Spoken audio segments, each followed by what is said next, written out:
예, 말씀 한 점 먼저 한 번 더 읽도록 하겠습니다. 요한복음 20장입니다. 같이 신약성경 183쪽입니다. 요한복음 20장 1절에서 8절까지입니다. 183쪽 요한복음 20장 1절에서 8절을 같이 읽도록 하겠습니다. 같이 읽겠습니다. 시작.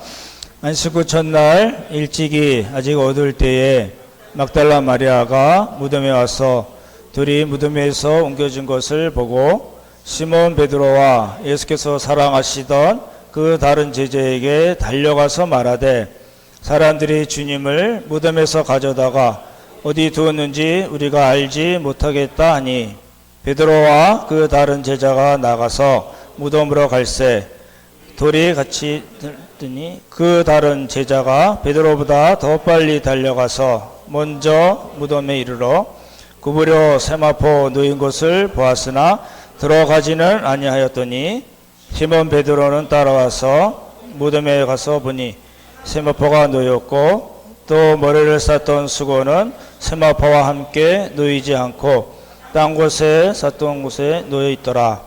그때야 무덤에 먼저 갔던 그 다른 제자도 들어가 보고 믿더라. 아멘. 예, 모두 평안하셨나요? 꽃샘추위도 있고 이제 봄이 오는 것 같죠? 아직 마음에 봄이 안 오셨나요?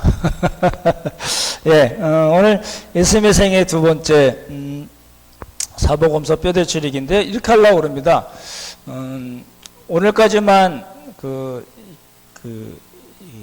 예수님 생애에 관계된 지도를 이렇게 PPT로 설명을 드리고요. 이게 할 게 많아가지고 목요 성경 공부로 옮기기로 했습니다. 그래서 목요 성경 공부에서 우리가 아하스를 한 번 안 했거든요. 아하스가 3번인데 무슨 말씀인지 모르시면 안 됩니다. 3번인데 2번까지 하고 마지막 한 번을 하고 다음 주 목요일부터 예수님에 관계된 이 지도 사진을 목요 성경 공부로 올리고요. 바꾸고 그다음에 다음 주부터는 이제 예수님의 생애 이제 첫 번째로 들어갑니다. 그러니까 다음 주에 뭐 갖고 오셔야 되죠? 예, 교재하고 필기구 갖고 오셔야 됩니다. 2개 꼭 갖고 오십시오. 나는 학교 때부터 땡땡이 뭐 이런 거 하지 마시고요. 열심히 하시기 바랍니다. 예수님의 생애 두 번째인데요. 오늘은 이제 이 이제 우리가 갈릴리를 중심으로 하자면은 지난주 우리가 뭐 봤죠? 기억나시나요? 첫 번째 이 섭섭함이 확 올라오려고 단적, 그래서 여로보암이 만든 단도 봤잖아요. 그리고 또 뭐죠? 헬몬사 스키장 보셨잖아요. 그렇죠? 예. 성지순례 우리 적금들 보시면 그래서 한번 가시면 좋을 것 같아요. 예. 그래서 이제 이렇게 사이도 보고 뭐 요르단도 가고 뭐 이렇게 볼 때가 되게 많잖아요. 그다음에 또 뭐 봤죠? 성질이 확 날라고 그러는 예, 가이사라 빌립보, 그렇죠? 사람들이 나를 누구로 하느냐 하고 얘기 들으시고 그러면 너희는 나를 누구로 하느냐 할 때 그 베드로의 신앙 고백을 봤는데요. 그 베드로의 신앙 고백의 배경이 뭐라고요? 아니 뭘 배경으로 예수님께서 그걸 물으셨어요? 예? 다시 우리 파네아스 기억나시나요? 예, 그러니까 이 뭐 아우구스투스 신전, 그렇죠? 이런 여러 잡신들 만신전이라고 제가 표현했잖아요. 판신 보내드린 것 같은데, 예, 그 잡신들을 배경으로 한 그 가이사라 빌립보에서 예수님께서 물으신 거예요. 무슨 뜻인지 아시죠? 예, 이제 그렇게 보시면 좋을 것 같아요. 오늘은 이제 갈릴리 북동쪽 우리가 다 보고 이제 쭉 내려왔습니다. 내려와서 이제 갈릴리 바다 바다라고 얘기하기도 하고 갈릴리 호수라고 얘기하고, 호수라고 얘기하는 사람은 누가복음뿐이 없고요. 그다음에 구약에는 긴네렛 바다 돼 있어요. 따라해보죠. 긴네렛. 예, 이거는 이제 그 구약에서 나오는 지명이고요. 그다음에 게네사렛. 예, 게네사렛 호수 또는 게네사렛 바다 이렇게 돼 있고, 그다음에 디베랴 바다, 티베리우스를 기념해서 만든 수도입니다. 국제 도시입니다. 여기 굉장히 중요한 데거든요. 그래서 디베랴를 만들어 놓고 갈릴리 바다를 디베랴 바다라고도 불렀습니다. 예, 근데 갈릴리 이렇게 돼 있는데요. 뭐 12.5km, 뭐 21km, 깊이는 뭐 20m에서 40m까지 된다고 그러고요. 한 바퀴 쭉 돌면 54km뿐이 안 되니까 여기 차가 이게 해안도로로 돼 있습니다. 가본 것처럼 제가 말씀드리긴 하지만 이렇게 옆에 쭉 도로가 돼 있어요. 그래서 해안도로로 쫙 돌면 1시간이면 다 돌죠. 그렇죠? 예, 그렇게 돼 있습니다. 기억을 해 두시면 좋겠네요. 그러니까 12km면 꽤 되는 거죠. 그리고 배로 가면 한참 걸리겠죠. 그 다음에 21km, 이렇게 한 50km 둘레 되는구나. 감을 잡으시면 좋을 것 같고요. 이거 넘어갈게요. 그냥 오늘 이제 갈릴리를 보겠다는 겁니다. 이제 전체 우리가 지난번에 봤다고 갈릴리를 중심으로 한 이쪽 동네죠, 그렇죠? 텔단, 단, 그다음에 가이사라 빌립보, 그다음에 올라가서 2,814m에 있는 헬몬산을 받고 이제 오늘은 갈릴리를 보겠다는 겁니다. 이제 요게 이제 구약 이제 신약 성경을 읽으실 때 지명에 오늘 지명 나왔죠.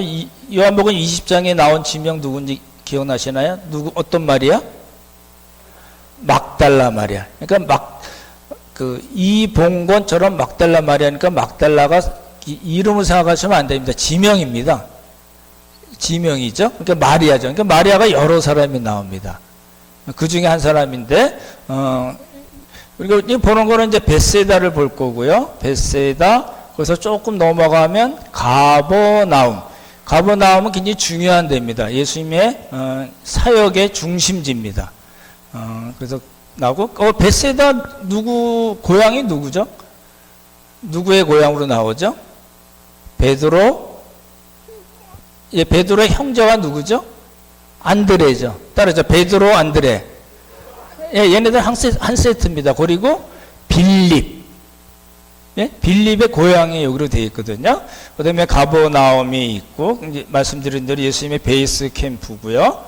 그 다음에 조금 올라가면 고라신이라고 되어 있습니다. 따라해보세요. 고라신.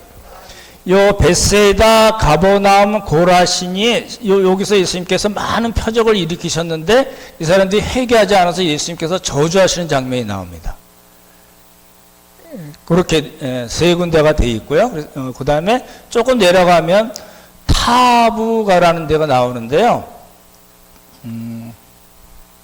나중에 이제 목요 성경학 볼 때 거기에 있는 교회들을 보여드릴 텐데 팔복산 교회가 있고 베드로 수익공 교회, 오병이의 교회가 거기 있습니다. 이 타부가라는 동네는 처음 들어보셨을 수 있는데 중요한 동네고요. 조금 날아가면 긴네렛 또는 게네사렛 같은 지명이고요. 그 다음에 우리가 오늘 또 볼 막달라가 있고, 그 다음에 디베랴. 여기는 이제 우리 주변 맨 앞에 나오죠. 헤롯 안티파스가 갈릴리와 베레아를 다스렸거든요. 근데 이제 이쪽 동네가 다 유대인들 동네거든요. 이방인들도 있지만, 그러니까 얘네들이 막 번성하니까 안티파스가 이것들 봐라. 그러고서 이제 디베라를 새로 수도로 만들었습니다. 그래서 이제 갈릴리 수도가 이제 디베랴가 됩니다. 그러니까 베세다, 가버나움, 고라신, 요거는 한 세트로 보통 이야기를 하고요. 그 다음에 제가 여기 나와 있지 않지만 타부가 잃어버리셔도 돼요. 대신인데 자꾸 또 말씀을 드릴 거거든요. 그런 동네가 있고, 게네사라라는 데가 있고, 막달라라는 데가 있고, 디베랴가 있구나. 근데 디베랴는 수도구나. 갈릴리 수도들에서 요 바다를, 갈릴리 바다를 디베랴 바다, 디베랴 호스라고 하는구나 라고 기억하시면 될 것 같아요. 조금 복잡하긴 하죠. 예, 그래도 조금씩 보시면 좋을 것 같아요. 그래서 오늘 볼 거는 가버나움, 베세다, 막달라인데요. 베세다는 여기 이렇게 이제 어딘지 대충 기억이 되시죠? 갈릴리 호수가 이렇게 있고 여기 한 3km 정도 올라가면 베세다라고 하고 그 다음에 내려와서 가버나움이 있고 올라가면 고라신이 있고 요런 데구나를 생각하시면 좋은데 가버나움을 먼저 보려고 하거든요. 가버나움은 위로의 마을이라는 뜻입니다. 뭐라고요? 위로의 마을. 근데 아까 말씀드렸던 대로 예수님 사역의 중심지예요. 왜 나사렛에서 사신 분이 왜 가버나움에서 일하셨지? 그렇게 생각하지만 나사렛은 굉장히 작은 동네입니다. 한 정확한 수치는 모르겠지만 한 4,500명 정도. 기껏 많아야 1,000명 이내 이렇게 뿐이 안 되는 동네고요. 가버나움은 한 15,000에서 한 2만 명 정도 되는 꽤 큰 동네였습니다. 그래서 예수님께서 복음을 전하기 위해서 갈릴리 동네에 가버나움이라는 데서 이제 일을 하신 거거든요. 이제 성경에는 예수님의 본 동네 이렇게 나오니까 본 동네 그러면 고향인가 이렇게 생각할 수 있는데 그렇지 않고요. 예수님께서 사역을 하셨던 동네라는 의미에서 본 동네라고 되어 있습니다. 베세다가 있고 조금 그렇긴 한데 가버나움이 여기 이제 다 붙은 겁니다. 베세다는 한 3km 정도 된다고 그러고 우리가 아는 가나 혼인잔치 나사렛 예수님의 동네죠. 그렇죠? 그렇게 멀지는 않습니다. 가버나움에서 나사렛까지 이게 그 가스펠 트레일이라고 지저스 트레일, 가스펠 트레일 이렇게 얘기하거든요. 그 다니는 코스가 있어요. 그래서 한 50km가 조금 넘습니다. 그렇게 다니는 과정이 있는데요. 하여튼 여기 보시면 말씀드렸던 가버나움은 인구가 꽤 많았었고 해변길 지난주에 우리 공부한 거 기억나시나요? 애굽에서 쭉 와서 그 지중해 변으로 해서 쭉 올라와서 가버나움 거쳐서 다마스커스까지 가는 그 길을 해변길이라고 그럽니다. 비아 마리스라고 얘기하거든요. 그 해변길 에서 멀지 않은 곳에 있었던 동네입니다. 그러니까 이제 교통이 굉장히 중요한 동네였고 상업적으로 굉장히 많이 발달을 한 동네고 여기 세관이 있어요. 왜 세관이 있을까요? 여러분 마태복음에서 레이 마태가 요 동네에서 그 세리를 했었잖아요. 성경에 세리가 또 누구 나오죠? 이쪽 동네에 삭개오는 세리장입니다. 세무서장 정도 되는 사람이었고요. 마태는 세리였습니다. 왜냐하면 여기가 이제 사람들이 오고 가는 동네이기 때문에 통행세도 받고 그런 거거든요. 그러니까 헤롯 빌립이 다스리던 동네가 있었고 헤롯 안티파스가 다스리는 동네가 있거든요. 거기서 왔다 갔다 베세다는 헤롯 빌립이 다스리던 동네고 가버나움은 헤롯 안티파스 안디바가 다스리던 동네거든요. 그러니까 동네가 다르잖아요. 관할 구역이. 그러니까 오고 갈 때 통행세를 받았던 겁니다. 그렇게 돼 있고요. 그다음에 로마 군대가 주둔해 있어요. 백부장 이야기 나오잖아요. 가버나움의 백부장 이야기가 나오거든요.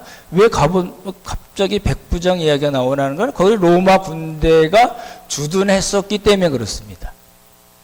그래서 이제 가버나움은 꽤 중요한 동네로 되어 있거든요. 아까 말씀드렸듯이 나사렛에서 이렇게 가버나움까지 가면은 이게 이제 지저스 트레일이라고 하기도 하고 가스펠 트레일이라고도 합니다. 그래서 이제 이스라엘 정부에서 길을 이렇게 다 닦아놓고 표지도 해놓고 이랬어요. 정확한 거리는 제가 잘 기억이 안 나는데 한 50km 정도 되는 것 같아요. 그렇게 해서 보는 코스가 있고요. 이제 가버나움에 이제 여행 우리 이제 다 적금 모아가지고 적금 타가지고 이제 간 겁니다. 예? 그렇게 생각하시고 가면 이제 어디를 가냐면 가버나움을 갈 거 아니에요. 그죠? 이게 베드로 이게 딱 가면은 이렇게 멋있어 보이는 곳이 있고 좀 옛날 뭐가 있고 이런 거거든요. 근데 요게 이제 베드로 집터교회. 베드로가 아까 고향이 어디라고 그랬죠? 베세다. 기억나시나요? 베드로, 안드레, 빌립이 베세다에 살았는데 빌립 영토잖아요. 빌립 2세 영토에서 이렇게 온 겁니다. 가버나움으로 온 겁니다. 그렇죠? 근데 이제 여기 이제 베드로 장모를 예수님께서 고쳐주신, 열병을 고쳐주시는 장면이 있거든요. 그 동네, 여기가 그래서 베드로 집인지 장모 집인지 정확히 모르겠지만 여기서 살았대요. 이게 믿을 수가 있을까? 이런 겁니다. 이제 예수님께서 태어나신 곳, 예수님께서 태어나셔서 누우신 곳도 막 있고 그래요. 이걸 정말 그렇다고 얘기해야 되나? 그는 이제 저는 아니라고 보는 입장이긴 한데 어찌됐든 이건 다 그 캐톨릭에서 만든 거예요. 지난번에 말씀드렸지만 그 그리스 정교회하고 그다음에 캐톨릭에서 그 로만 캐톨릭에서 아주 무지하게 많은 교회를 만들어 놨거든요. 여기도 그리스 정교회에서 만든 거예요. 그리스 정교회는 요 칼라를 쓰거든요. 이거는 이제 베드로 집토교회는 무슨 어느 미국에 있는 어느 교회나 뭐 이런 게 한 게 아니고요. 다 캐톨릭에서 만든 거죠. 집토교회인데 정말 그런지는 정확히 모르겠어요. 이제 위에서 본 거죠. 이렇게 보면 요 베드로 집토교회가 있고 여기에 뭐냐면 가버나움 회당입니다. 이 가버나움 회당은 굉장히 크거든요. 조금 더 설명을 드릴게요. 이렇게 보시면 이런 것들은 다 왜 이게 돌이 왜 검죠? 현무암입니다. 우리 이 화산 지역이고 막 여기 온천도 있고 막 이러거든요. 그래서 이렇게 돼 있고 이건 옆에서 본 교회를 본 거고요. 이게 이제 가버나움 회당입니다. 큰가요? 작은가요? 꽤 큰 겁니다. 꽤 큰 겁니다. 그러니까 회당이 크다는 건 무슨 이야기죠? 예, 인구가 많다는 겁니다. 아까 그래서 15,000에서 2만 정도 얘기한다고 그랬었는데 이제 다시 재구성해서 상상도로 그린 건데 이게 2층 정도 2층으로 돼 있었다고 그럽니다. 자매들은 위에서 2층에서 예배드리고 옛날에 그랬잖아요. 그 이제 형제들이 밑에서 한 예배드리는 그렇게 돼 있고요. 이런 식으로 이건 지금 나중에 그 예수님 당시 곡이 아니고요. 비잔틴 시대라고 그러죠. 그러니까 한 4, 5세기 경에 다 해놓은 겁니다. 그러니까 이거 보고서 예수님 때 이렇게 있었구나라고 생각하시면 안 되고요. 그래도 굉장히 컸던 거고요. 예수님 당시에 그만한 크기였는가라고 얘기하면 그렇다는 겁니다. 왜 그러냐면, 이게 다르잖아요. 이거 현무암으로 해놓고, 그게 다 나중에 없어진 자리에다가 비잔틴 시대 한 4, 5세기 경에 새로 져놨거든요. 이건 이제 돌이 다르죠. 그래서 전체로 보자면은 가버나움 회당이 그만큼 컸다는 이야기고요. 그만큼 인구가 많았다는 거고, 인구가 많았다는 건 무슨 이야기죠? 예. 왜 사람들이 많이 모이죠? 예, 먹고 살기 위해서입니다. 그렇죠? 예, 주로 뭐해서 먹고 살았을까요? 어업이 많았겠죠. 어업도 많았고, 어업이 많아지면 따라서 상업도 발달하죠. 그렇죠? 상업이 발달하면 세금을 걷어내는 부분이 생기죠. 그런 식으로 연결이 되어 있습니다. 그죠? 그래서 가버나움은 이제, 스토리가 여러 가지, 많은데 이제 나중에 우리가 공부하면서 할 거고요. 이 정도로 볼 거거든요. 예수님 사역의 중심지다, 베이스 캠프다. 예수님이 아예 나사렛에서, 왜냐하면 나사렛에서 예수님께서 말씀하셨던 이 사람들이 자기 동네, 우리 동네에 살던 애가 이러잖아요. 그래서 예수님을 배척하죠. 그래서 낭떠러지로 떨어뜨리려는 장면이 나오잖아요. 그래서 예수님께서 거기서 이제 나사렛에서 일을 안 하십니다. 그래서 아예 가버나움으로 가셔서 사람들이 많은 곳에서 베이스 캠프를 삼고 사역을 하시는 거고요. 그래서 예수님의 본 동네 이렇게 돼 있습니다. 여기 이제 가버나움이고요. 이제 가버나움은 이게 대충 위치를 기억하시나요? 이렇게 있는데 이쪽이 베세다고 조금 더 가면 가버나움. 대충 기억하시면 됩니다. 우리가 그렇게 뭐 이렇게까지는 안 해도 되니까. 이제 베세다인데 베세다는 어부들의 집입니다. 뜻이요. 말씀드렸던 대로 누구요? 베드로, 안드레. 얘는 같은 형제죠. 빌립의 고향입니다. 말씀드렸던 대로 가버나움이 여기쯤 있으면은 이렇게 오른쪽쯤에 베세다가 있고 가버나움 중 위에 고라신이 있습니다. 이 세 군데에서 이 지역에서 예수님께서 표적을 많이 일으켰음에도 불구하고 잘 받아들이지 않은 것 때문에 이제 예수님의 저주가 나오고요. 지금 사람들이 별로 안 사는 곳이 됐습니다. 그러면 그렇게 생각하시면 안 됩니다. 예수님이 저주했으니까 그 동네 자체가 다 나중에 이게 사람도 안 살고 못 쓸 곳이 됐구나 이렇게 생각하시는 건 아닙니다. 그건 다른 이야기입니다. 그렇죠? 예. 만약에 그랬다면 예루살렘은 지금 아예 없었어야죠. 그렇게 설명하시는 분들이 있어서 미리 말씀을 드리고요. 베세다가 여기인데요. 말씀드렸던 대로 빌립 2세의 영토입니다. 그렇죠? 요 가버나움은 누구의 영토라고요? 여길 중심으로 요건 베세다는 빌립 2세가 다스렸던 동네고 여기는요? 여긴 다 누가 다스렸어요? 헤롯 안티파스, 안디바로 돼 있죠. 따라해보죠. 헤롯 안티파스. 예, 그 사람이 다스렸던 동네거든요. 근데 이제 베세다를 빌립 2세가 이제 개발을 했고 베드로, 안드레, 빌립이 고향이고 그 다음에 오병이어의 표적을 일으킨 곳입니다. 보십시오. 실제 이제 가보면 안 가봤지만 제가 가본 척하고 가보면 이렇게 사람들이 많이 모여야 되잖아요. 오병이어 때 몇천 명을 먹이셨죠? 예? 예, 5천 명 좀 약한 모습을 보이시는데 5천 명 정도 먹이셨는데 이제 5천 명에는 12살 이상의 아이 기억나시죠? 성인식을 한 아이까지 다 포함을 시키는 겁니다. 그렇게 해서 5천 명이 되고 그 다음에 더 여자들과 더 어린 아이들도 있었겠죠. 근데 그렇게 많은 사람이 있을 때가 있을까요? 마태복음 5장에 보면 변화산에 예수님께서 올라가셨어요. 예수께서 산에 올라가 앉으시니 제자들이 나온지라 입을 열어 가르쳐 가르사대 라고 이제 팔복에 대해서 쭉 말씀하시잖아요. 그럴 때 사람들이 꽤 모였을 텐데 그렇게 많이 모일 때가 있었을까? 이제 이렇게 생각을 해보시는 거죠. 있을까요? 없을까요? 많습니다. 여기 베세다도요, 베세다 윗동네에 보면은 넓은 데가 있습니다. 예수님께서 그 많은 사람들에게 말씀을 하셨는데 그 사람들이 다 알아들었을까요? 못 알아들었을까요? 소리가 들렸을까요? 안 들렸을까요? 그러니까 예수님께서 말씀하시면 제자들이 얘기하고 또 얘기하고 이러셨을까요? 그렇지 않습니다. 지금 왜냐하면 낮에는 갈릴리 바다에서 바람이 불어올라가거든요.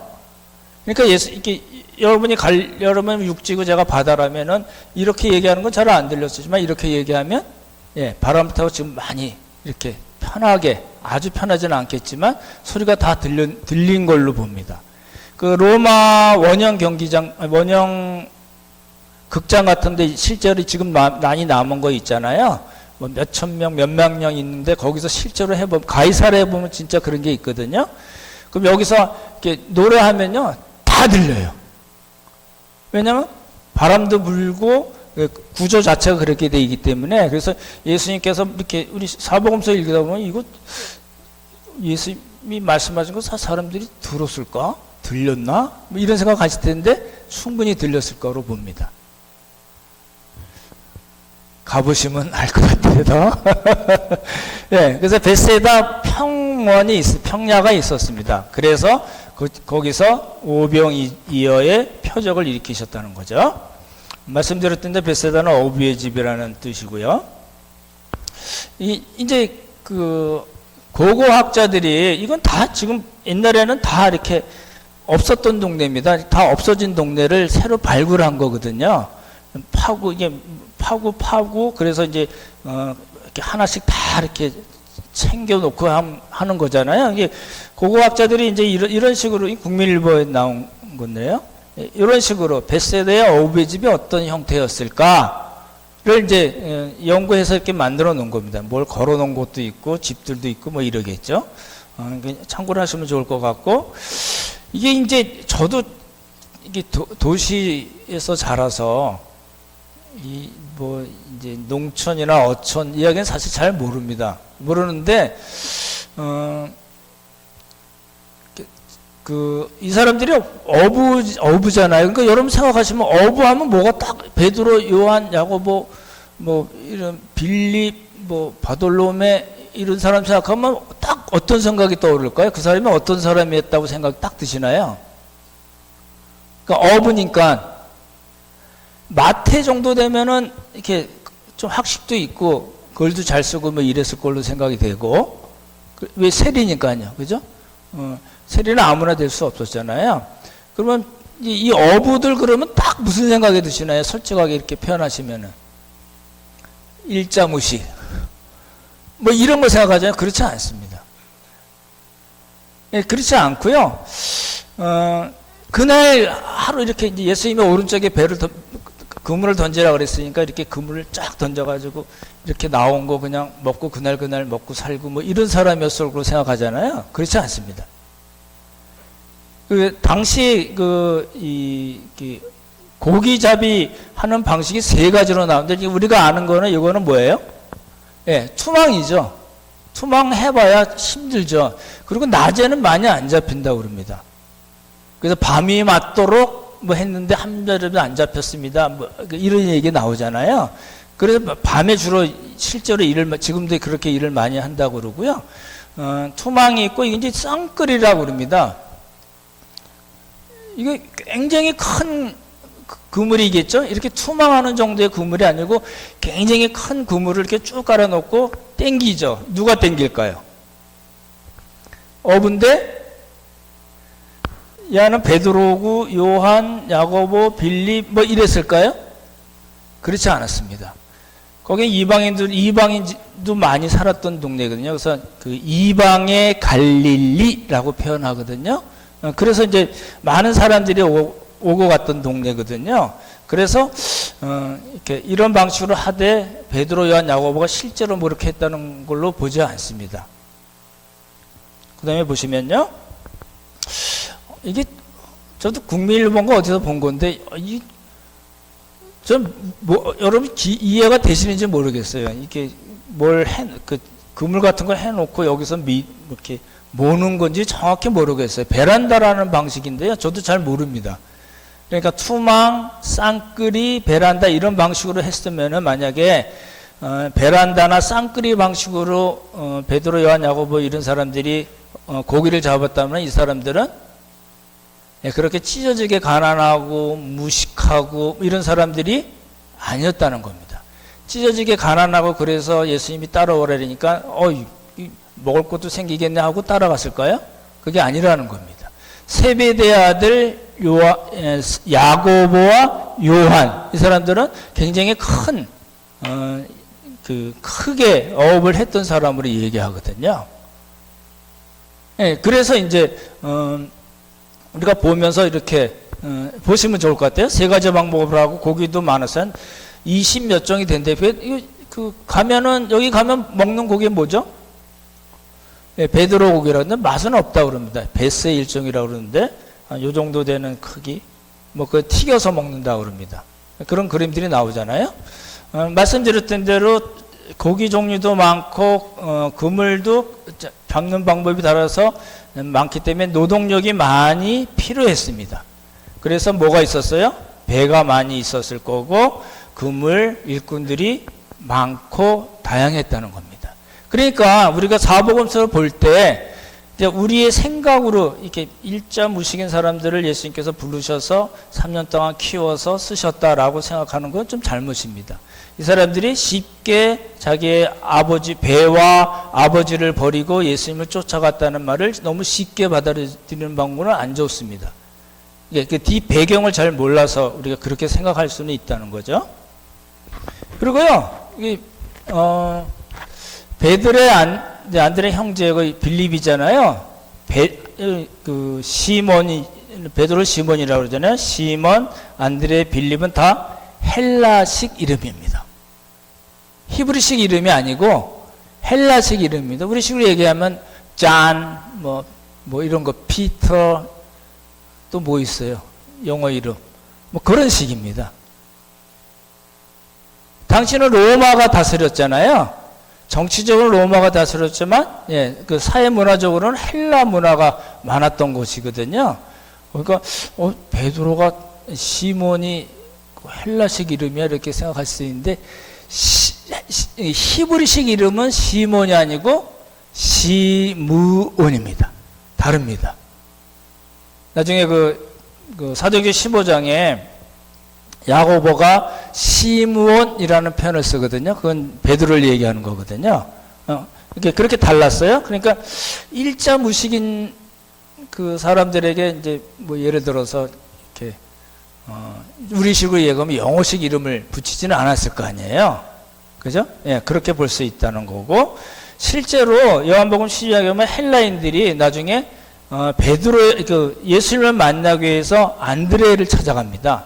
그래서 안드레가 빌립을 통해서 예수님께 이렇게 말씀드린 장면이 나오는데, 그때 그 헬라 사람들이 안드레에게 그 당시 썼던 아람어로 아야야 우리 예수님 좀 한번 만나게 해줘 이랬을까요? 자기 헬라말을 쓴 걸로 보입니다. 그 헬라말을 쓴 거를 안드레가 알아들었다는 거죠. 우리가 생각했던 거는 좀 다르죠? 예, 그렇게 찢어지게 가난하고 아는 것도 없고 뭐 먹을 거 그날 겨우 하루 먹어서 하루 벌어서 먹고 사는 이런 사람들이 아니었다고 얘기합니다. 그죠? 그거나 이러나 저러나 무슨 관계가 있을까요? 있다는 겁니다. 왜요? 그 사람들은 그 사람들의 삶을 다 예수님께 바친 거예요. 물론 이제 잘못된 생각으로 그런 사람들도 있고, 그게 여러 가지 과정을 거쳐서 다 걸러지고, 정말 하나님께서 원하시는, 예수님께서 원하셨던 사도로 이제 세워지지만, 출발 때도 우리가 생각했던 그런 거와 조금 다르다라는 겁니다. 그렇게 보시면 좋을 것 같고요. 예수님께서 이제 제자들을 부르신 장면이 몇 번 나와요. 첫 번째, 요단강 건너편에서 세례 요한이 세례를 주던 베단이라는 곳에서 5명의 제자를 부르신 장면이 나와요. 그리고 나중에 또 4명의 제자를 불러요. 그러니까 같은 겹치는 사람들이 있어요. 그러니까 1차 부르시고 2차 부르시고 마태를 또 부르시고 12제자를 부르셔서 사도라고 칭하시는 장면이 나와요. 여러 번 나오는 거죠. 그죠? 예. 그때 이제 첫 번째 갔을 때 세례 요한이 예수님에 대해서, 세례 요한이 당시 인기가 많았던 사람이잖아요. 많은 사람들이 와서 제자 노릇을 했을 걸로 보여지는데, 그 중에 누구죠? 안드레와 요한이죠. 요한복음 1장에 나오잖아요. 안드레와 요한에게 세례 요한이 예수님에 대해서 증언합니다. 그 얘기를 듣고 안드레와 요한, 우리가 아는 요한이 예수님을 따라가는 장면이 나와요. 그래서 예수님이 와보라 라는 말씀을 하시죠. 그죠? 예, 그 장면이 나오거든요. 그건 왜 그런지 잘 보십시오. 지금 우리가 알듯이 베세다나 이 가버나움에서 이렇게 그 고기잡이를 해가지고 하루하루 먹고 살아야 사람들이 왜 세례 요한을 쫓아갔을까요? 그런 사람들도 아니었지만 세례 요한을 쫓아갈 수 있었던 건 뭐예요? 우선 경제적으로 먹고 살만했던 사람들이기 때문에 갈 수가 있었죠. 그뿐만 아니라 그렇게 갔다는 거는 진리에 대한 갈급한 마음이 있었고 메시아를 기다리는 마음이 있었던 거예요. 그렇죠? 지금 이제 안 들으셨던 걸 자꾸 들으셔서 이렇게 조금 어려워하실 수 있는데, 우리 옆에 분 깨우십시오. 정신 차리십시다. 그러니까 진리에 대해서 또 오실 메시아에 대한 관심이 있었던 거라는 겁니다. 그리고 이제 그 안드레와 요한을 이제 세례 요한이 예수님께 소개를 하고, 그리고 안드레가 자기 형 베드로에게 대해서 이야기하고, 예수님께서 빌립을 직접 찾으시고, 빌립이 바돌로메, 이게 우리 뭐라고 돼 있죠? 나다나엘로 돼 있죠. 그렇죠? 예, 나다나엘을 해서 5명의 제자들을 처음 부르시는 장면이 나오거든요. 그리고 나서 또 여러 가지 일이 있고 나서 예수님께서 4 제자를 부르십니다. 이렇게 다 이제 나중에 배우실 거예요. 예. 이제 벳세다는 아까 말씀드렸지만 제가 3km, 해변에서 3km 떨어졌다고 그랬는데, 거기도 유적지가 있지만 아랫동네도 유적지가 있어요. 그러면 어느 게 진짜 벳세다일까요? 그 전에는 구약에도 나오거든요. 그러니까 벳세다라는 이름은 안 나오지만 구약 시대에 있었던 데는 해변가가 바로 해변가가 아니고 그 한 3km 떨어진 곳이라고 얘기합니다. 근데 왜 이쪽에 또 밑에가 생겼을까요? 옛날하고 그 예수님 당시하고 이 바다의 높이가 달랐다고 그럽니다. 물이 많이 빠졌다는 거예요. 그러니까 윗동네에서 항구로서의 역할을 하기 힘들어졌고 새로 만들어진 것으로 봅니다. 그래서 예수님 당시에는 위에 있는 벳세다가 아니고 아래에 있는 벳세다일 거로 봅니다. 그게 이제 뭐 엘 아라제라고 그러는데 모르셔도 상관이 없고, 거기에 교회터도 발견이 되고 그랬다는 겁니다. 사람들이 많죠. 이게 이제 발굴을 하는 그런 장면들이고요. 아까 말씀드렸듯이 벳세다 평야에서 예수님께서 오병이어의 표적을 일으키셨어요. 그럼 잘 보십시오. 오병이어의 표적을 일으켰으니까 오병이어 기념교회는 어디에 세워야 될까요? 벳세다 그 근처에 세워야 되겠죠. 그렇죠? 네, 근데 거기 세워져 있지 않습니다. 되게 이제 그러니까 가가지고 막 여기가 예수님께서 막 오병이어를 표적을 했던 것이 아마 이렇게 감격할 아무런 이유가 없습니다. 꽤 떨어져 있거든요.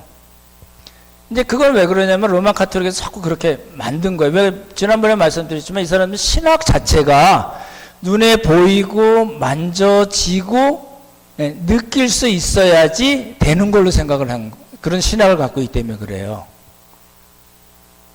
그래도 한번 가보자는 거고, 그렇지만 우리가 성경적으로 얘기하자면 엉뚱한 곳에 세워놓고 감격할 아무런 이유가 없죠. 그잖아요? 그럴 것 같아요. 그래 어쨌든 있습니다. 이렇게 이제 내부 모습이고요. 이건 아마 그물을 이렇게 그런 식으로 만들어 놓은 걸로 보여지고, 밑에 당연히 뭐가 있겠죠? 오병이어 기념교회니까 물고기가 몇 마리죠? 빵이 떡이 아니죠. 빵이죠. 빵이 누가 하나 먹었죠? 네, 없습니다. 누가 이제 비잔틴 시대는 이렇게 모자이크로 만든 게 많이 있거든요. 이게 보십시오. 말씀드렸던데 벳세다 여기, 옛날 벳세다는 여기고, 새로운 벳세다, 예수님 당시는 미치골로 보여지고, 가버나움이 있고, 조금 전에 봤던 이 오병이어에는 타부가라는 지역으로 조금 더 한참 가야 됩니다. 아주 많이 가지는 않지만, 그래서 엉뚱한 곳에 세운 거 아닌가, 이렇게 이제 보는 거죠. 그래서 이제 벳세다 평야입니다. 이쪽 동네에서 예수님께서 오병이어의 표적을 일으키셨고, 타부가라는 밑으로 내려와서 이렇게 기념교회는 만든 거다. 그래서 그냥 그런 거구나 이런 정도로만 보지 실제로 예수님께서 이제 나중에 부활하시고 그 제자들을 다시 찾아오시잖아요. 그래서 이제 너희가 고기가 있냐 그래서 예수님께서 고기 구워주시고 같이 이렇게 아침을 먹는 장면이 나오잖아요. 아시죠? 예, 그거 이제 거기 그 기념교회 가면은 이런 바위 같은 게 있어요. 그 바위 같은 데다가 교회를 져놨어요. 그러니까 이제 그 베드로 수익공 교회라고 그러는데 져놓고 그 바위가 바깥으로 삐져 나오는 그런 그 바위를 그대로 두고, 그러니까 그 바위에서 예수님께서 제자들을 위해서 아침을 해주셨다 이렇게 해가지고 이렇게 이야기를 하는데, 그러면 이제 사람들이 그 캐톨릭이나 이런 그리스 정교 사람들이 와가지고 그 바에다가 막 키스하고 막 이러거든요. 얼마나 감격이에요. 예수님께서 부활하셔서 제자들을 이렇게 해주셨다 그래가지고 막 키스하고 그러는데 그게 정말 예수님께서 제자들에게 아침을 해줬던 그 바위일까요? 그렇지 않을 겁니다. 그렇게 그러니까 만든 거예요, 자꾸 인위적으로 만들어서 그걸 통해서 이렇게 자꾸 그 사람들을 신앙을 좀 키워주려는 그런 의도인 걸로 보여지거든요. 뭐 거긴지 여긴지 어떻게 알겠어요, 그죠? 그러니까 이제 그런 데는 속을 굳이 뭐 그렇게 이야기 생각할 필요는 없고 하여튼 대충의 지역을 우리가 보시면 좋을 것 같아요. 이게 이제 그 베세다에 대한 이야기입니다. 베세다 하면 그러니까 예수님께서 오병이어의 표적을 일으키셨다. 가버나움 하면 예수님의 사역의 중심지였다. 그리고 그냥 커다란 회당이 있었구나 라는 정도만 보시면 좋을 것 같고요. 오늘 제가 말씀드리려는 건 이제 막달라입니다. 막달라는 지금은 믹달이라는 말도 쓰고 여러 가지 표현을 쓰는데 막달라 누나야라는 표현도 쓰고 요거는 이제 그 타워 오브 피시에서 물고기 탑이라는 뜻으로 되어 있는데요. 이제 상상도죠. 이렇게 그랬을 거다. 잘 보시면 뭐가 좀 틀린 그림일까요?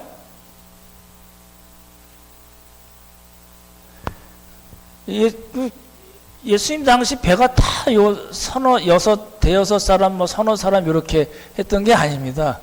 그러니까 말씀드린 대로 큰 배들이 이렇게 꽤 많은 사람들이 탈 수 있는 배가 있었고 그 배와 배를 연결하고 위에다 상판을 연결해서 더 큰 정말 굉장히 큰 배도 있었던 걸로 보통 일반적으로 얘기하거든요.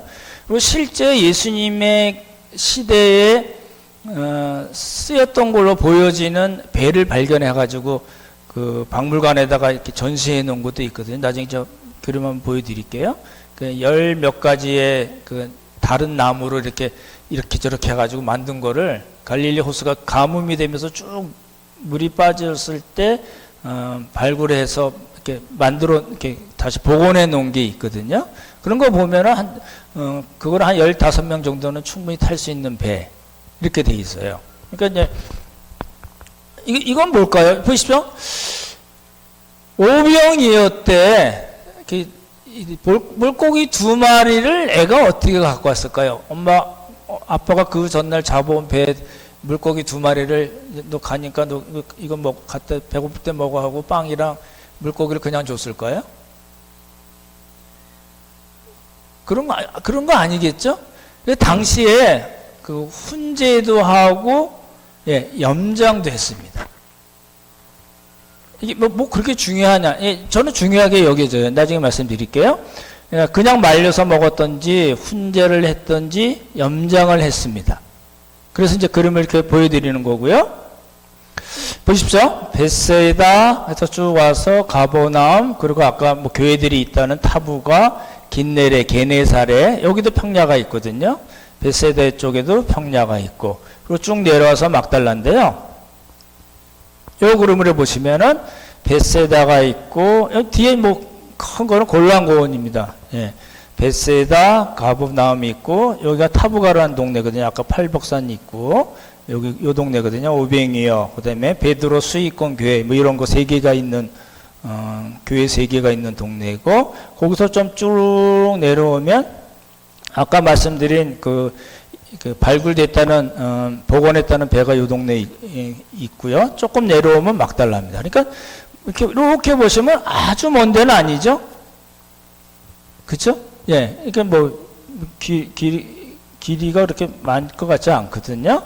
그리고 좀 내려오면 이제 티베리아스 수도가 여기라고 그랬죠?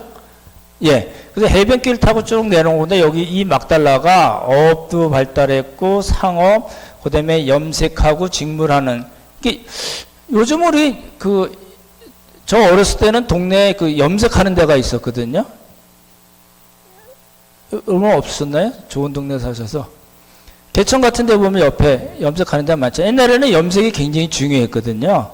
예, 그거를 어디서 했냐면 막달라에서 그 일을 했습니다. 막달라 티베리아 게네사레 평야도 있는 동네고 그래서 뭐 꽤 많고 수도에서 국제도시거든요. 수도에서 한 5km뿐이 안 된다고 그러니까 꽤 발달했던 동네입니다. 이게 뭐냐면 잘 보십시오. 이제 저도 어려서부터 신앙생활을 했기 때문에 지명이 익숙하기는 하지만 그 지명 그 동네가 어떻게 연결됐는가는 사실 잘 몰랐었는데요. 베세다에서는 물고기를 많이 잡습니다. 이 잡은 거를 집합소가 우리 그런 거 있죠? 이렇게 제가 좀 딸립니다. 뭐라 그러지? 여수항 만약에 예를 들면 여수항 그 동네에서 잡은 걸 다 하는 게 아니라 여기저기서 오겠죠? 공판장이요? 예, 좀 도와주십시오.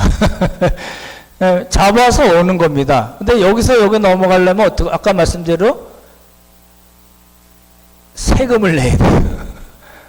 그러니까 베드로 요한 야고보가 여기 이 동네에서 안 하고 넘어와서 했을 걸로 보여지고 모아놓은 거를 이제 가공을 하잖아요. 실제 공장이 발견됐거든요. 막달라에서 합니다. 그러니까 베세다가 잘 살까요? 가버나움이 잘 살까요? 막달라가 잘 살까요? 베세다가 사람이 많을까요? 가버나움이 많을까요? 막달라가 많을까요? 막달라가 많겠죠, 당연히. 그렇죠? 예.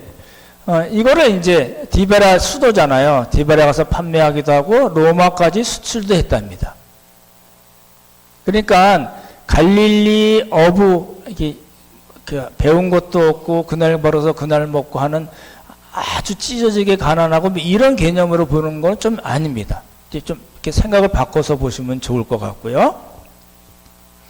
여기 이제 디베라 동네인데 이제 이렇게 회당도 발견되고 뭐 사람들이 살던 동네도 발견되고 그런 겁니다. 아까 말씀드린 해안도로입니다. 그죠? 이제 갈릴리가 여기 있는 거죠. 그러니까 이쪽에서 찍은 거겠죠. 이게 보시면요. 1세기 회당이 전 세계에 7개뿐이 없대요. 근데 여기 가장 오래된 회당이 막달라에서 2개 발견됐다 그럽니다. 그러니까 아까 말씀드렸죠. 가버나움 회당이 굉장히 컸잖아요.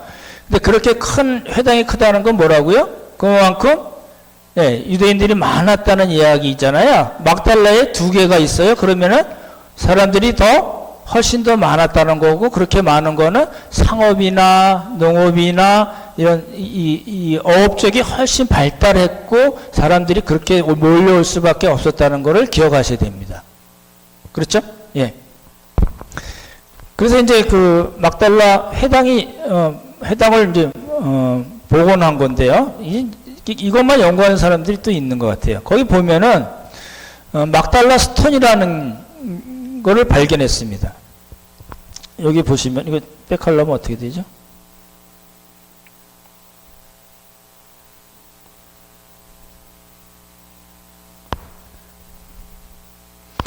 여기 잘 보시면요, 굉장히 중요한 거라고 그러거든요.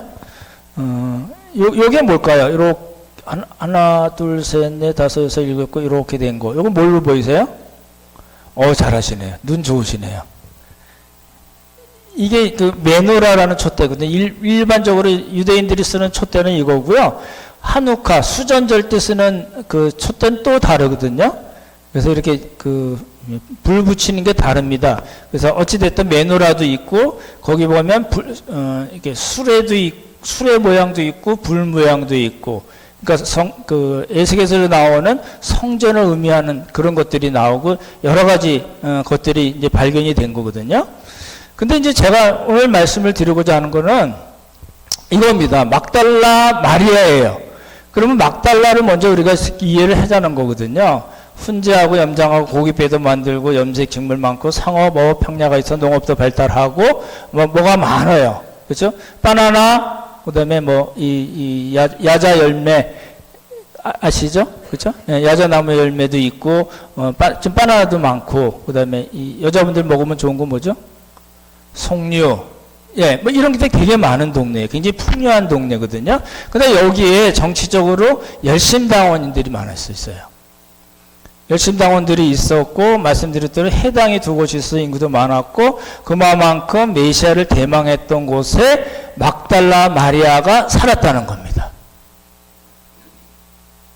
예, 조금 더 연결을 해서 말씀을 드리면요. 보십시오.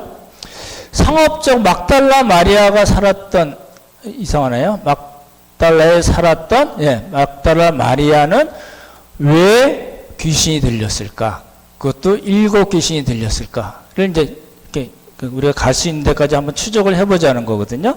상업적으로는 부유하고 정치적으로 억압을 받고 있었고, 종교적으로 해당이 2개 있었지만, 그리고 메시아 대망 사상들이 있긴 했었지만, 예, 종교적으로 빈곤했고 영적으로 흑암에 있었던 동네입니다. 갈릴리를 아까 말씀드렸던 대로 이방의 갈릴리라고 얘기하기도 하고 흑암에 앉아있는 백성들이라고 이야기하는 장면이 나오거든요. 마태복음 4장에 나오거든요.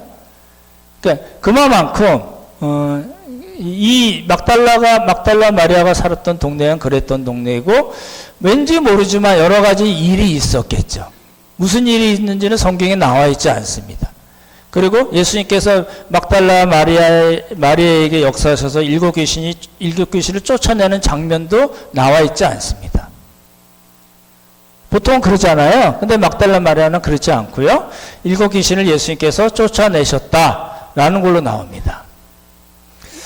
이게 이제 2차 갈릴리 사역 때 예수님께서 갈릴리에서 말씀하시고 치유 사역 하시고 막달라로 가신 걸로 보거든요. 그러면 잘 생각해 보십시오.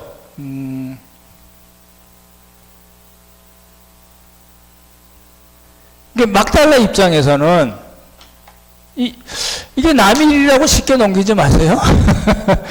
어떤 여자가 예수님 당시에 살았는데 7 귀신이 들렸는데 예수님께서 이렇게 그래서 가지고 나가서 이 사람이 이렇게 정말 자유를 느끼고 기쁨으로 살았다. 이런 정도에서 끝내지 말고 이게 우리에게 무슨 연관이 있느냐를 보자는 거예요. 이게 우리가 묵상하는 부분이 그거거든요. 물론 한계는 있을 수 있지만 예수님을 만났어요. 잠깐 보십시오. 이 사람이 예수님을 만났나요? 예수님께서 찾아가셨나요? 당연히 찾아가셨죠. 찾아가셔서 만난 거 아니에요. 그렇죠? 그래서 무슨 일이 생겼어요? 자기가 가지고 있었던 아주 어쩔 수 없는 그 자기 안에 들어와 있는 7 귀신에 의해서 완전히 제압당하고 지배를 받고 그렇게뿐이 살 수 없었던 마리아를 예수님께서 거기서 끄집어내셨어요.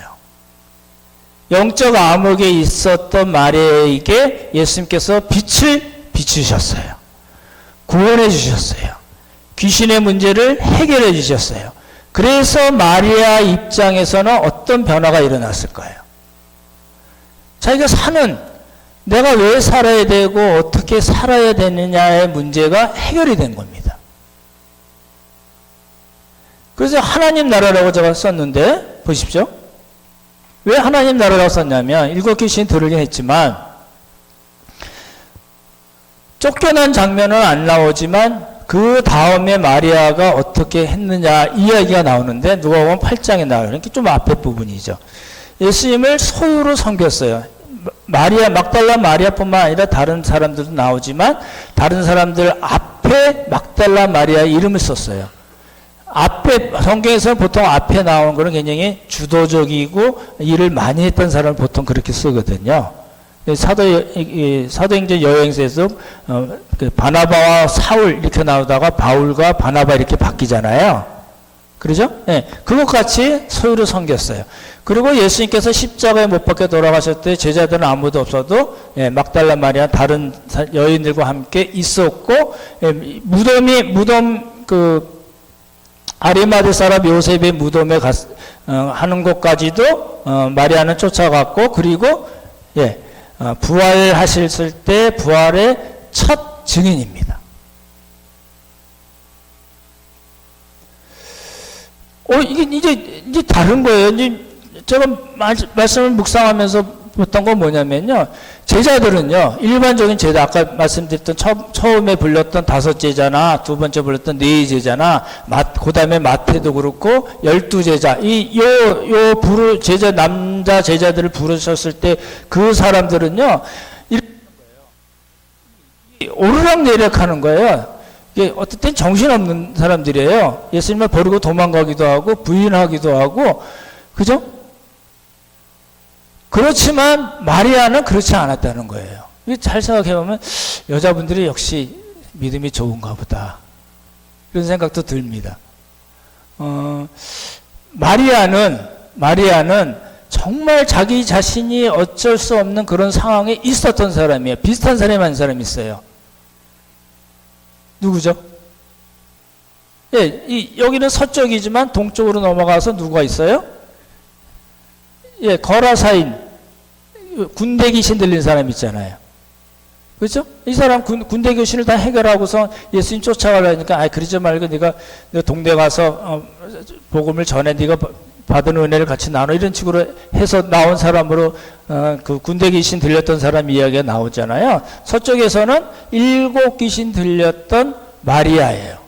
근데 이게 이제 이거를 어떻게 해석하냐면요. 그러니까 심리적인 측면에서 또는 사회 문화적인 측면에서 이 너무너무 잘 살고 풍성하게 살 수 있었던 곳에서 있던 마리아가 여러 가지 스트레스도 받고 개인적인 일도 있었고 뭐 이런저런 일 때문에 사람이 이렇게 표현이 그렇지만 이렇게 이상하게 됐다. 근데 예수님께서 오셔서 그걸 다 해결해 주셔서 이 사람이 올바른 삶을 살 수 있게 됐다. 이렇게 해석하는데 그렇지 않습니다. 왜 그렇지 않아요? 분명하게 7 귀신이 들렸다고 얘기했기 때문에 그래요. 그렇죠? 그러니까 그 영적인 문제를 예수님께서 해결해 주신 거예요. 영적 문제를 해결이 되니까 이 사람의 삶이 어떻게 바뀌었어요?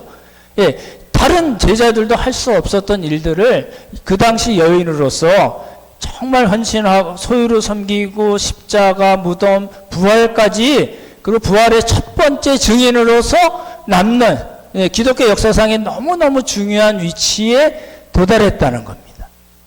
이게 이제 막달라 마리아 이야기예요. 보십시오. 그럼 이제 막달라 마리아는 그랬어요. 그럼 우리 입장에서 이제 생각을 해보시는 거죠. 나는, 여러분, 이렇게 이 정신병 들린 거하고, 이게 정신적으로 약한 거하고, 실제로 정신병이 든 거하고, 귀신이 들린 거하고는 전혀 다른 문제입니다. 그렇죠? 예. 그 구분을 하셔야 됩니다. 마리아의 경우에는 완전히 이 정신병 이런 쪽이 아닙니다. 예? 귀신에 잡혔던 사람이거든요. 근데 이건 이제 그건 마리아의 이야기고, 우리가 이제 적용하거나 묵상할 때는 우리가 이제 충분히 좀 이렇게 넓혀서 사회문화적인, 심리적인, 그리고 영적인 문제까지 같이 이제 보는 게 좋을 것 같거든요.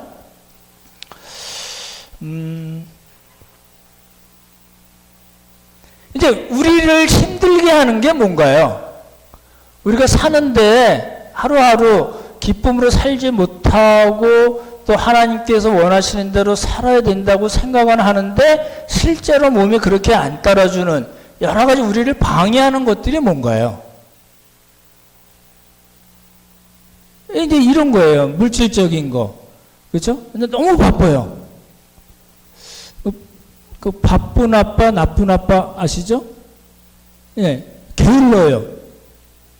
이거 어쩔 수 없는 어떻게 되는지 모르겠어요. 어떤 목표나 관심이 전혀 예수님께 붙어 있지 않아요. 예수님께 초점이 맞춰져 있지 않아요. 살면서 당하는 여러 가지 일 때문에 이게 무슨 정신분열은 아니지만 너무너무 스트레스를 많이 받고 하루하루 사는 게 너무 힘들고 기쁨이 없고 열심히 안 나요. 뭐 하자 그러면 나 그거 그렇게 할 힘이 없어요. 라고 할 수 있잖아요. 근데 이런 막달라 마리아의 이야기를 우리가 다 듣고 나서 우리에게 적용할 때 이런 부분까지 사회문화적인 심리적인 부분까지 영적인 부분을 포함해서 그 이야기를 통해서 우리를 점검을 해봐야 된다는 겁니다. 막달라 마리아는 말씀드렸던 대로 물질적으로 풍요한 도시에서 살았고 종교적으로 아주 어려운 동네에서 살았고 정치적으로도 굉장히 힘든 동네에서 살았습니다. 그랬던 사람이 예수님을 귀신까지 들려 상황에서 예수님을 만나서 완전하게 회복이 되고 그 열심과 열정으로 하나님 나라를 위해서 정말 귀하게 사용받은 여인이 되었습니다. 이 말씀을 통해서 여러분 한번 제가 어떤 결론을 말씀드리기보다 이 스토리를 통해서 그리고 이 스토리가 우리에게 주는 이야기의 내용을 통해서 우리 상황과 비교해보고 나는 어떤 사람으로 지금 살고 있는가, 막달라 마리아와 같은 그런 같은 길을 가고 있는가, 그 예수님을 만나서 내 삶은 정말 얼마나 변했는가를 한번 점검을 해보시면 좋겠다는 겁니다. 말씀 마치겠습니다. 베세다, 가버나움, 막달라에서 예수님께서 하셨던 거는 첫 번째 뭡니까? 예수님께서 찾아가신 겁니다. 찾아가셨어요. 그러면 그 찾아가신 것은 막달라로 얘기하자면 막달라의 그 아주 황량한 정말 피폐해진 그 정신, 그 다음에 귀신이 들린 그 상황, 막달라의 삶 속에 예수님께서 들어가셔서 막달라를 만나주시고 구원해주시고 빛을 비춰주셨습니다. 똑같아요. 지금도 우리도 그런 경험이 있을 거고 앞으로도 매일매일 그런 상황에 처해 있을 수밖에 없으니까 우리가 구할 것은 나를 찾아오셨던 예수님, 그 예수님이 다시 한번 나를 찾아달라고.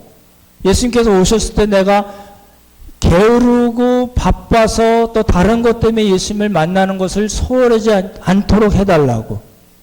그래서 예수님을 날마다 만나서 우리의 삶이 변화되게 해달라고. 그 날마다 기도하며 예수님을 만나는 우리 모두가 되기를 예수님의 이름으로 축원합니다.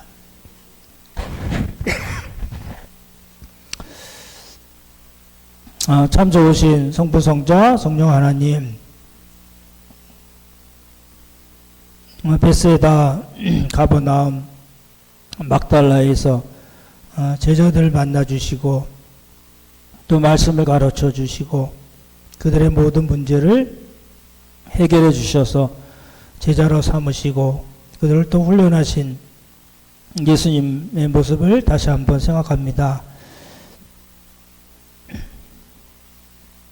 특별히 너무나도 어쩔 수 없는 상황에 있었던 막달라 마리아를 예수께서 찾아가 주셔서 그의 문제를 해결해 주시고 하나님 나라의 귀한 일꾼으로 사용하셨던 것을 살펴보았습니다. 하나님, 우리의 삶에도 예수님께서 찾아오시고 또 매일 우리를 불러주실 때 우리가 귀를 기울이게 하시고 예수님을 만나지 못하게 하는 모든 곳에서 자유롭게 하셔서 예수님을 만나 우리의 삶도 날마다 변화되게 하시고 기쁨에 넘치고 하나님께서 원하시는 그런 귀한 삶을 살도록 우리에게 복을 허락하여 주시옵소서.